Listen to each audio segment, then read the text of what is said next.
I'll start in the middle, or sometimes down here, which I don't know why, but that's just the way they do it, and I expect that. But anyway, so I start up here.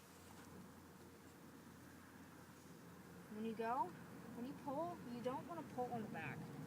You want to keep that tied up there until you get going. But you never want to pull that way on a tendon, just like any other thing you're not supposed to do with the horse. But you want to pull up here because you don't want to pull directly on the tendon.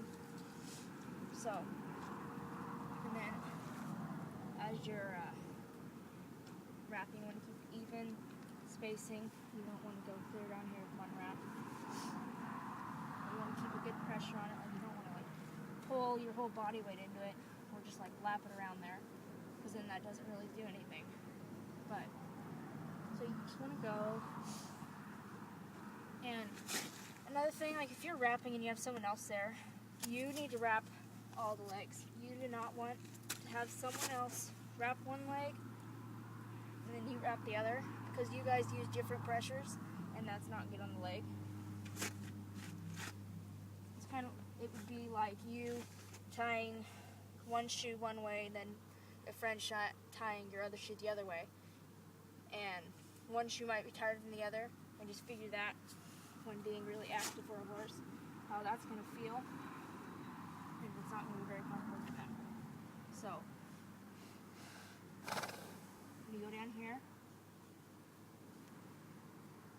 up, try to make your V in the middle. I always make a V. That's the way I was taught. That's the way my mom was taught, and she worked on the racetrack for many years. You come back around. Make sure your V's are lined up. I'm a little rusty right now because I have wrapped polar wrap. So it's off to that's February. So V's are kind of in the middle. And make sure the back here is covered up, because you don't want this to be hanging out like that when you wrap, because then your whole polo wrap gets loose and slips around, and that's not good. So make sure that's nice and tight, lined up on your V. Mine's a little crooked, but so then when you wrap, make sure there's no like bends or folds. You want to make sure your wrap is straight and not all folded or wrinkly. So let's do that, and you just go start going back up. This wrap's not going to be all the way in the middle.